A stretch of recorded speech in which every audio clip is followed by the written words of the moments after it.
रहे उत्तर भारत के लिए अब आसमान से राहत की खबर आई। बंगाल की खाड़ी से सक्रिय हुए मौसम के सिस्टम ने देश के एक बड़े हिस्से का मिजाज इस वक्त बदल दिया है। बिहार में मौसम विभाग ने अगले 24 घंटे में पटना, मुजफ्फरपुर और भागलपुर समेत 17 जिलों में राहत की बारिश की। तस्वीरें इस वक्त आपके टीवी स्क्रीन पर। कई जगहों पर आफत की आंधी ने भी लोगों को परेशान कर दिया, जिसमें ठनका गिरने से बिहार में कई जगहों पर लोगों की जान गई है। ऐसे में मौसम विभाग और आपदा प्रबंधन प्राधिकरण की तरफ से अलर्ट जारी किया गया है। अगले 2 से 3 दिनों तक राज्य के तापमान में गिरावट यूं ही बनी रहेगी। तो पटना, दानापुर, लखीसराय, शेखपुरा, मुजफ्फरपुर, सासाराम के साथ छपरा, सिवान, बक्सर, आरा और गोपालगंज के साथ जहानाबाद में जमकर बारिश हुई, जिसने लोगों को गर्मी से राहत दी। लेकिन कई लोगों के लिए यही राहत मुसीबत बनकर भी आई। भीषण गर्मी से झुलस रहे लोगों के लिए आसमान से राहत आई है और दानापुर में मौसम ने अचानक से ऐसा रुद्र रूप दिखाया कि दिन में ही रात जैसा नजारा देखने को मिला। मूसलाधार बारिश, तेज आंधी और बादलों की लगातार गरज से पूरा इलाका सहम गया। सड़कों पर पानी भर गया। तेज हवाओं की वजह से जनजीवन बुरी तरह से प्रभावित नजर आया। कई जगह लोगों को घर और दुकानों में शरण लेनी पड़ी। मौसम में आए इस बदलाव को वैज्ञानिक एल नीनो के प्रभाव से जोड़कर देख रहे हैं। मौसम विज्ञान केंद्र के मुताबिक अगले 3 दिनों तक बिहार के कई जिलों में इसी तरह का मौसम बना रह सकता है। तेज बारिश, ठनका और आंधी को लेकर अलर्ट तक जारी किए गए हैं। दानापुर समेत आसपास के इलाकों में लगातार बदलते मौसम ने लोगों की चिंता भी बढ़ा दी है। प्रशासन ने लोगों से ऐसे हालात में सतर्क रहने और खराब मौसम के दौरान अनावश्यक बाहर न निकलने की अपील की। तो वहीं राजधानी पटना सहित बिहार के 7 जिलों में मूसलाधार बारिश हो रही है। राजधानी पटना में तेज आंधी के साथ बारिश के बाद शहर के कई पौष इलाके में पेड़ धराशायी हो गए। लोक सेवक आवास से लेकर लोक भवन के बीच सड़कों पर दर्जनों पेड़ के गिरने की वजह से यातायात पर इसका बुरा प्रभाव नजर आया और ऐसे में नगर निगम के कर्मचारी आनन फानन में सड़क से पेड़ को हटाने में जुटे हुए आपको तस्वीरों में भी दिख रहे होंगे। मौके पर नगर आयुक्त यशपाल मीणा भी दिखे, जो खुद अपनी मौजूदगी में वीआईपी एरिया में गिरे हुए इन पेड़ों को हटाने में लगे रहे। और बड़ी खबर इस वक्त आ रही है पटना से। आंधी पानी में कई जगह पेड़ उखड़ गए। गर्दनीबाग में हादसा होते होते बचा है। खड़ी एम्बुलेंस और कार पर अचानक से एक पेड़ आकर गिरा और हादसे में दोनों गाड़ियां क्षतिग्रस्त हो गईं। सड़क पर बिखरे बिजली के तार और पेड़ यहां पर आपको नजर आ जाएंगे। बिजली विभाग की टीम हालांकि मौके पर पहुंची हुई है। पेड़ हटाने में गर्दनीबाग इलाके में इस वक्त टीम जो है वो जुटी हुई। यातायात हालांकि जरूर इस वक्त प्रभावित नजर आता है।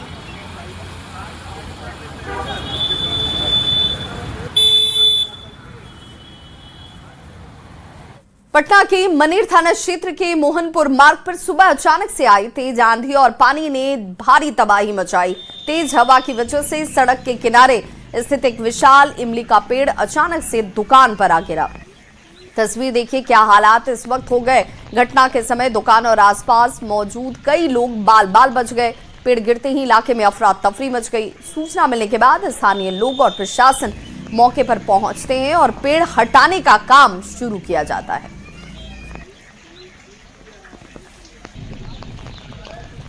बड़ी खबर दानापुर से, जहां फुलवारी शरीफ के सकरैचा में ठनका गिरने से 2 मासूम बच्चियों की मौत हो गई। मौत की खबर से गांव में कोहराम मच गया है। दोनों बच्चियां बकरी चराने गई थी और इसी दौरान ठनका गिरने से दोनों की मौत हो गई। फुलवारी शरीफ सीओ ने जांच के लिए टीम भेज दी है। वहीं स्थानीय मुखिया ने मृतक के परिवार को सरकार की तरफ से सहायता राशि का ऐलान किया।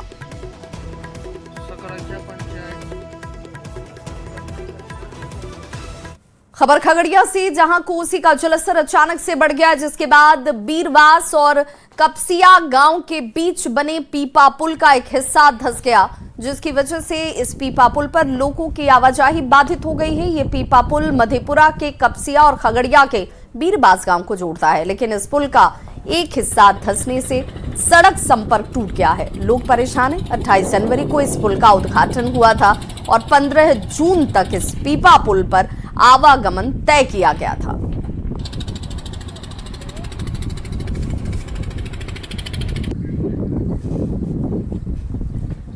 खबर सासाराम से, जहां 2 घंटे की बारिश ने पूरे शहर को पानी पानी कर दिया। सासाराम सदर अस्पताल में कई जगह घुटने भर पानी जमा हो गया। ऐसे में मरीजों को आने जाने में काफी परेशानी हो रही है। पूरा सदर अस्पताल झील में तब्दील दिखाई देता है। सुबह हुई झमाझम बारिश की तस्वीर आपके सामने है। नगर की सूरत देखिए कैसे बिगड़ चुकी है। मौसम सुहाना जरूर हुआ, लोगों को गर्मी से भी राहत मिली, लेकिन कहीं ना कहीं इस जल जमाव ने लोगों की परेशानी बढ़ा दी। हम लोग का जिला जवाब नहीं तो हम लोग कुछ बोलने करते। तो मानसून से पहले हल्की बारिश ने ही सिस्टम की पोल खोल दी है। नवादा में बारिश के बाद सदर अस्पताल में जल निकासी की स्थिति सामने आ गई। कैसे हालात इस वक्त जल निकासी को लेकर हैं, इन तस्वीरों को देखकर आप समझ सकते हैं। पूरा अस्पताल परिसर पानी पानी हो चुका है। रजिस्ट्रेशन काउंटर, दवा वितरण केंद्र, एक्सरे से लेकर यहां तक कि सिविल सर्जन कार्यालय तक जाने के रास्ते में पानी लगा हुआ है। मजबूरी में इलाज के लिए आ रहे मरीज और उनके परिजनों को इसी हालात से गुजरना पड़ रहा है। लोगों को अस्पताल में कई तरह की परेशानी हो रही है, लेकिन ऐसा नहीं है कि नवादा सदर अस्पताल का यह हाल पहली बार हुआ हो। हर साल बरसात के दिनों में यही स्थिति होती है और जिनकी जिम्मेवारी है व्यवस्था को दुरुस्त करने की, वो अपने आंखें मूंद कर बैठे हुए हैं। और 2 तस्वीरें इस वक्त आपके टीवी स्क्रीन पर हैं, जहां पर इन तस्वीरों को देखकर आप समझ सकते हैं कि हालात कैसे हैं। देखिए, घुटने भर पानी जमा है और लोग परेशान हैं।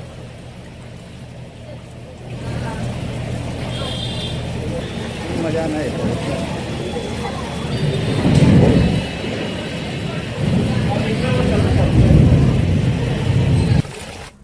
तो वहीं सिवान में आंधी पानी ने तबाही मचा दी। हालांकि इस आंधी और बारिश से लोगों को उमस भरी गर्मी से राहत जरूर मिली, लेकिन ये बारिश कई जगहों पर आफत बनकर बरसी। आंधी की वजह से कई जगह सड़क पर देखिए पेड़ गिर गए, यातायात बाधित हो गया, जबकि कई प्रखंडों में बिजली गुल हो गई। पेड़ गिरने से हुए नुकसान को अब दुरुस्त करने में प्रशासन की टीम लगी हुई है। बिहार में आंधी और बारिश में काफी नुकसान हुआ और इसी नुकसान को लेकर बिहार के मुख्यमंत्री सम्राट चौधरी की तरफ से एक पोस्ट किया गया। कृषि और आपदा प्रबंधन विभाग को निर्देश दिया गया है नुकसान का सर्वे करने का निर्देश, जिसमें आंधी बारिश और ओले से जो नुकसान हुआ है उसका आकलन किया जाए। प्रभावित किसानों को राहत देने के निर्देश दिए गए हैं मुख्यमंत्री सम्राट चौधरी की तरफ से।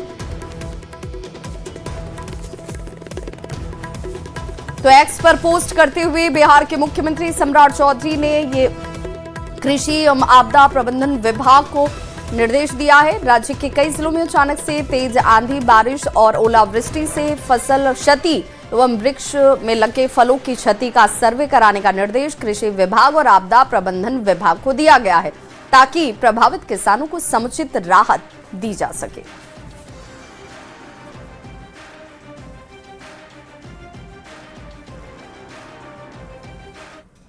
बड़ी खबर गोपालगंज से आ रही है, जहां गंडक नदी में डूबने से 3 लड़कियां लापता बताई जा रही है। हादसा महमदपुर थाना क्षेत्र के डुमरिया घाट का है, जहां तीनों लड़कियां तैरकर नदी पार कर रही थीं और इसी दौरान गहरे पानी में जाने से वे डूब गईं।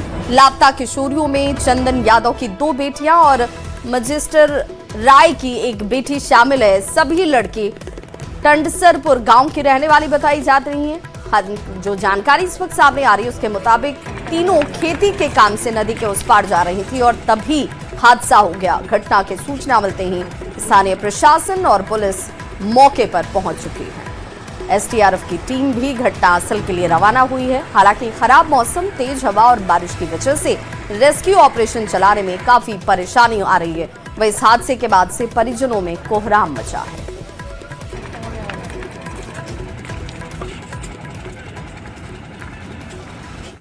बाढ़ में आज एक बार फिर से उमानाथ घाट पर एक बड़ा हादसा हुआ। उमरनाथ गंगा घाट पर नहाते वक्त 3 महिलाएं डूबने लगीं, जिसके बाद स्थानीय लोगों ने आनन फानन में 2 महिलाओं को तो बचा लिया, जबकि एक लड़की गंगा की तेज धारा में बह गई, जिसके बाद लगातार उसकी तलाश जारी है। डूबने से बचाई गई महिला ने बताया कि नालंदा के कोनहा से सभी यहां पहुंचे हुए थे और शुद्धिकरण के लिए गंगा में नहाने के लिए उतरी, तभी तीनों का हाथ एक दूसरे से छूट गया और ये सभी डूबने लगे। 2 महिलाओं को लोगों ने किसी तरह से बचाया, लेकिन एक लड़की काजल इसमें बह गई है, जिसके बाद पुलिस और गोताखोरों की मदद से इस लड़की की तलाश जारी है। कितना आदमी टोटल? लगभग 15 आदमी होंगे। 15 आदमी आए हुए थे, सब एक साथ ही नहा रहे थे। 3 जगह नहा लो जी। बड़ी खबर सीवान से, जहां बसंतपुर में एक भीषण हादसा हुआ। एक कार अनियंत्रित होकर मिठाई के दुकान में जा घुसी, जिससे दुकान पूरी तरह से क्षतिग्रस्त हो गया। वहीं इस हादसे में एक लड़की की मौत हो गई है, जबकि कार में बैठे 4 अन्य लोग गंभीर रूप से घायल बताए जा रहे हैं। घटना बसंतपुर थाना क्षेत्र के गांधी आश्रम के पास की है। तस्वीर आपके टीवी स्क्रीन पर देखिए। दुर्घटना इतनी भीषण थी कि कार के परखच्चे उड़ गए। घटना के बाद कार में फंसे लोगों को स्थानीय लोगों ने एक एक कर बाहर निकाला और इलाज के लिए अस्पताल पहुंचाया गया। ये तस्वीर देखिए, जिसमें हादसे के बाद जो कार में सवार लोग थे वो बुरी तरह से फंस जाते हैं। एक बच्ची की इस दौरान मौत हो गई है बताया जा रहा है, और कार की हालत को देखकर इस हादसे की गंभीरता को समझा जा सकता है। खबर बगहा से, जहां दौनहा मेन चौक पर भीषण सड़क हादसे के बाद से घटनास्थल पर अफरा तफरी का माहौल बन गया। ट्रक और 22 चक्का ट्रेलर के आमने सामने की टक्कर इतनी जबरदस्त थी कि ट्रेलर चालक स्टीयरिंग में बुरी तरह से फंस गया। हादसे के बाद मौके पर लोगों की भारी भीड़ इकट्ठा हो गई और तुरंत इसकी सूचना पुलिस को दी जाती है। स्थानीय लोगों और पुलिस की मदद से ड्राइवर को बाहर निकालने के लिए 3 जेसीबी और 2 लोडर मशीन का सहारा लिया गया और घंटों की मशक्कत के बाद जाकर घायल ड्राइवर को सुरक्षित बाहर निकाला गया। दोनों घायलों को मधुबनी दहवा पीएससी में फिलहाल भर्ती करवाया गया, जहां प्राथमिक उपचार के बाद उनकी गंभीर हालत को देखते हुए बेहतर इलाज के लिए रेफर किया गया है। हादसे के कारण मुख्य सड़क पर लंबा जाम लग गया।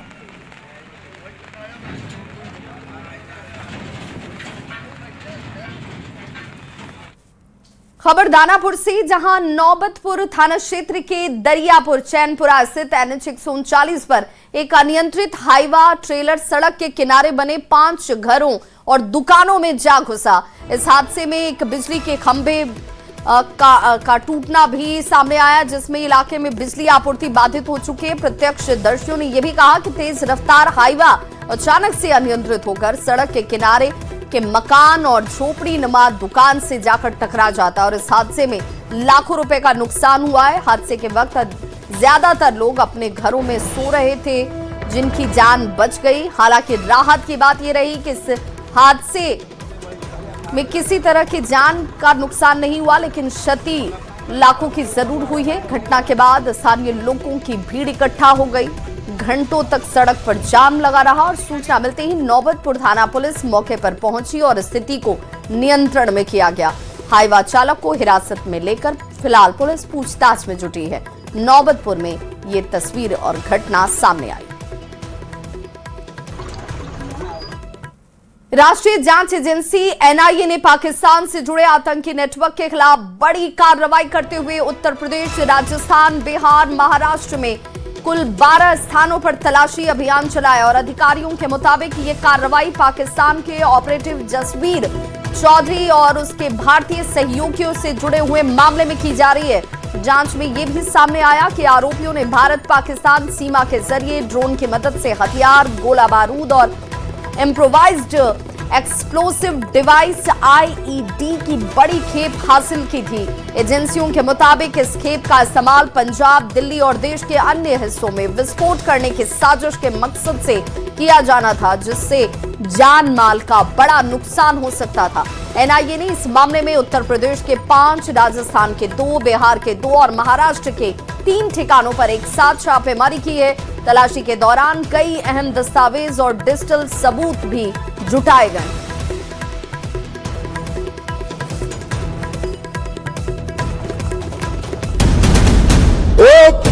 घुसपैठिए को चुन चुन कर देश के बाहर निकालना, ये हमारी सरकार का संकल्प है।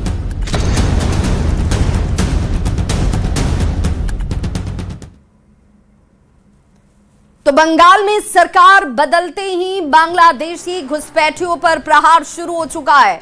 अवैध रूप से रह रहे घुसपैठियों की पहचान, उन्हें खदेड़ने का काम शुरू है और ऐसे में आशंका जाहिर की जा रही है कि बंगाल से भागकर ये घुसपैठिए बिहार के सीमांचल जैसे इलाके में ठिकाना तलाश सकते हैं। लिहाजा सीमांचल के इलाके में सुरक्षा बल अलर्ट मोड पर हैं, क्योंकि सीमांचल में भी घुसपैठियों को बाहर करने की आवाज बुलंद होने लगी है। बांग्लादेशियों पर एक्शन से सीमांचल पर बढ़ा दबाव। बंगाल में सख्ती, बिहार में बढ़ी चिंता। एक एक घुसपैठिए को चुन चुन कर देश के बाहर निकालना, ये हमारी सरकार का संकल्प है। बांग्लादेशी घुसपैठ का मुद्दा एक बार फिर बिहार के सीमांचल में सियासत और सुरक्षा दोनों के केंद्र में है। पश्चिम बंगाल में चल रही सख्ती के बाद अब पूर्णिया, कटिहार, किशनगंज और अररिया जैसे सीमावर्ती जिलों में हलचल तेज हो गई है। आशंका है कि पश्चिम बंगाल से खदेड़े जा रहे घुसपैठिए सीमांचल का रुख कर सकते हैं, जिससे डेमोग्राफी, संसाधनों और सुरक्षा पर बड़ा असर पड़ सकता है। पूर्णिया में इस मुद्दे को लेकर सबसे ज्यादा चिंता सामने आ रही है। जानकारों का कहना है कि 1971 के बाद से ही घुसपैठ का सिलसिला जारी है। आरोप है कि फर्जी दस्तावेजों के जरिए कई लोग यहां बस चुके हैं, जिससे स्थानीय संसाधनों और रोजगार पर असर पड़ा है। जिस प्रकार बंगाल में हो रहा है, इस बात का अंदेशा तो है कि जब वहां दबाव पड़ेगा तो वो उनके सभी के संबंधी वगैरह जो है इस एरिया में भी है, तो इधर का डेमोग्राफी और भी पहले से भी ज्यादा बदतर होने की संभावना है। इसमें दो मत नहीं है। वहीं राजनीतिक दल भी इस मुद्दे पर आमने सामने हैं। विपक्ष का कहना है कि सरकार को घुसपैठियों की पहचान कर ठोस कार्रवाई करनी चाहिए और आंकड़े सार्वजनिक करने चाहिए। जमे हुए तो आप अभी तक चिन्हित किए हैं। बात 14-12 बरस से केंद्र में आपकी सरकार है, तो आप चिन्हित भी नहीं कर पाए कि कितने घुसपैठी जो है अभी तक जो है इंडिया में प्रवेश किन किन राज्यों में किए हैं। कटिहार, जो बंगाल और बांग्लादेश से रेल कनेक्टिविटी के जरिए जुड़ा है, संवेदनशील जोन माना जाता है। यहाँ के लोगों में डर है कि अगर बंगाल में सख्ती बढ़ी तो घुसपैठिए चोरी छिपे इस रास्ते सीमांचल में दाखिल हो सकते हैं। ये कटिहार जो है महत्वपूर्ण जंक्शन है। इसका एक बड़ा हिस्सा बांग्लादेश बॉर्डर से भी सटा हुआ है, साथ ही बंगाल के जिले के कई जिला से सटा हुआ है। ऐसे में लोग चाहते हैं खासकर सीमांचल के इलाके में सुरक्षा एजेंसियों की नजर और पैनी हो, ताकि जो बांग्लादेशी नागरिक को बंगाल से बाहर भेजा जा रहा है वो किसी भी तरह से सीमांचल के इन जिलों में ना आ सके। अररिया के सीमावर्ती गांवों में भी इस मुद्दे की गूंज है, जहां पहले बांग्लादेशी नागरिकों के छिपकर रहने और पहचान छुपाने के मामले सामने आ चुके हैं। ग्रामीणों का कहना है कि अगर अभी सख्ती नहीं हुई तो स्थिति और गंभीर हो सकती है। 4 लोग जमीन लेकर के बसा दिया है। हाँ, वो सब कागज पत्थर नहीं है, जमीन रस्ती फसी ने ऐसे बस गया है। बाहर से आया और आते ही जाता है। यहाँ भी पश्चिम बंगाल के तरह ही सख्ती होना चाहिए। वर्तमान में हमारे यहाँ जो बांग्लादेशी एक ही सही, लेकिन हमने पकड़ा हुआ और उसको कोर्ट बेल दे दिया है। हालांकि प्रशासन फिलहाल सतर्क है और अधिकारियों का कहना है कि अभी कोई विशेष निर्देश नहीं मिला है, लेकिन सभी गतिविधियों पर नजर रखी जा रही है। लेकिन अब इतना तो तय है कि जिस तरह से घुसपैठियों पर एक्शन शुरू हुआ है, उससे साफ है कि इनकी पहचान होगी और इन्हें वापस भी भेजा जाएगा। न्यूज़ 18 के लिए पूर्णिया से कुमार प्रवीण और कटिहार से सुब्रत के साथ अररिया से सतीश कुमार मिश्रा की रिपोर्ट।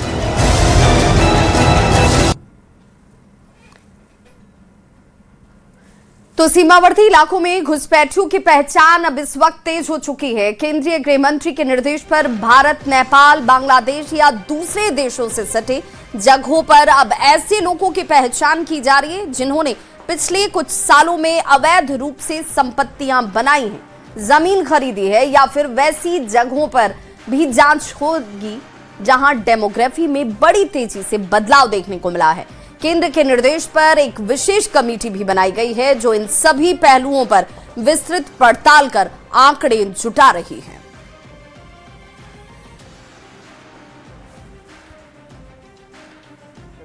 तो खास तौर पर अगर कोई अंतर्राष्ट्रीय सीमा से सटा हुआ अगर इलाका है या पंजाब की बात करें, उन इलाकों में अगर कोई संपत्ति खरीद रहा है तो उस मामले पे भी आगे तफ्तीश होगी, जांच होगी।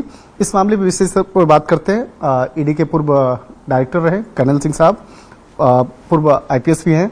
सर, मैं जानना चाहता हूं कि जिस तरह से बॉर्डर इलाकों से जुड़ा जो ये मामला है काफ़ी संवेदनशील है, काफ़ी महत्वपूर्ण है, तो किस तरह से आने वाले दिनों में इस पर और ज़्यादा कार्रवाई हो सकती है?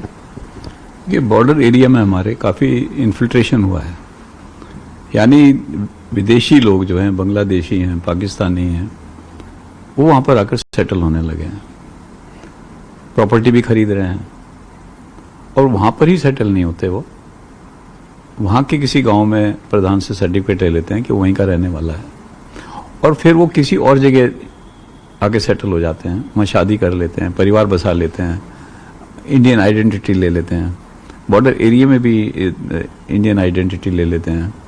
तो इस तरह से वो जो सेटलमेंट है उसमें एक तो हमारी कंट्री के नहीं है, तो प्रेशर पड़ता है कंट्री पे। फॉर एग्जांपल एम्प्लॉयमेंट का प्रेशर पड़ता है, रिसोर्सेज का प्रेशर पड़ता है कि रिसोर्सेज जो है वो लोग ले रहे हैं जो जिन लोगों को नहीं मिलना चाहिए। इसके अलावा नेशनल सिक्योरिटी थ्रेट भी है, क्योंकि उनमें से कौन विदेशी एजेंट है, कौन टेररिस्ट है, किसी को नहीं मालूम और उसको ढूंढने के लिए टाइम लगता है। अगर बेसिकली अगर हजारों लाखों लोग रह रहे हैं तो उसमें से एक आदमी को ढूंढना मुश्किल हो जाता है कि कौन आदमी टेररिस्ट है, कौन आदमी जो है स्पाई है विदेशी कंट्री का। तो ये बड़ा सेंसिटिव मामला है और सर्टेनली सेंट्रल गवर्नमेंट इस पे एक्शन ले रही है। जैसे अभी एक कमेटी बनाई है एक सुप्रीम कोर्ट के रिटायर्ड जस्टिस के अंडर में, इंडिया में जो डेमोग्राफिक चेंज हो रहा है उसके ऊपर।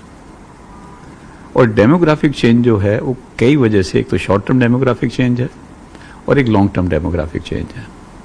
अगर शॉर्ट टर्म की बात करें, शॉर्ट टर्म का मतलब मैं ये नहीं कह रहा कि 1 साल, शॉर्ट टर्म का मतलब मैं कह रहा हूं कि 20-25 साल। तो हमारे बॉर्डर्स पे, पर्टिकुलरली बांग्लादेश बॉर्डर्स पे काफी मात्रा में इन्फिल्ट्रेशन हुआ है, चाहे वो आसाम हो, चाहे वो मेघालय हो, चाहे वो वेस्ट बंगाल हो, झारखंड हो, इन सब एरिया में अगर आप देखें काफी इन्फिल्ट्रेशन हुआ है। और दिल्ली में मुख्यमंत्री सम्राट चौधरी ने राष्ट्रपति द्रौपदी मुर्मू से मुलाकात की है। बिहार के मुख्यमंत्री बनने के बाद ये उनकी पहली मुलाकात रही। उन्होंने सोशल मीडिया पर तस्वीर को शेयर करते हुए लिखा कि आज राष्ट्रपति भवन में देश के राष्ट्रपति द्रौपदी मुर्मू जी से शिष्टाचार मुलाकात हुई। इस अवसर पर उनका सानिध्य एवं मार्गदर्शन प्राप्त हुआ। तो ये वो उस दौरान की तस्वीरें जब खुद मुख्यमंत्री सम्राट चौधरी ने एक्स पर पोस्ट करते हुए इसकी जानकारी भी दी और तस्वीरों को साझा भी किया, जिसमें उन्होंने राष्ट्रपति द्रौपदी मुर्मू से मुलाकात को सौभाग्य बताया। शिक्षा मंत्री की तरफ से एक बड़ा बयान सामने आया है, जिसमें मंत्री मिथिलेश तिवारी ने यह बड़ा बयान दिया है। सभी मदरसा विद्यालयों की जांच की जाएगी, बिहार सरकार इसकी जांच करवाएगी। हमने मदरसों की जांच के आदेश दिए हैं। बंद किए जाएंगे फर्जी विद्यालय, जो फर्जी तरीके से विद्यालय चलाए जा रहे हैं उन्हें बंद किया जाएगा। सभी संस्कृत विद्यालयों की भी जांच होगी। तो ये बड़ी खबर इस वक्त सामने आती हुई शिक्षा मंत्री के बयान से जुड़ी हुई, इसमें मदरसों की भी जांच और संस्कृत विद्यालयों की भी जांच होगी। से आगे बढ़ रहे हैं, उसी प्रकार से संस्कृत विद्यालय को भी आगे बढ़ाना है और एकदम स्पष्ट नीति बनानी है। डिस्क्रिमिनेशन किसी भी स्थिति में नहीं होगा और इसीलिए हमने अपने मंत्रालय स्तर पर यह तैयारी की है हमने इसीलिए मदरसा बोर्ड के से संचालित सभी विद्यालयों की जांच का आदेश दिया है और साथ में संस्कृत विद्यालयों के भी जांच का आदेश दिया है। और वो पूरी जांच की जब रिपोर्ट हमारे पास आ जाएगी, मंत्रालय स्तर पर उसकी समीक्षा करेंगे और मदरसा बोर्ड और संस्कृत शिक्षा बोर्ड, ये दोनों बोर्ड से संचालित जितने भी विद्यालय हैं उनको पूरी प्रामाणिकता से आगे बढ़ाएंगे और साथ ही साथ जितने फर्जी विद्यालय होंगे उनको पूरी तरह से हटाएंगे।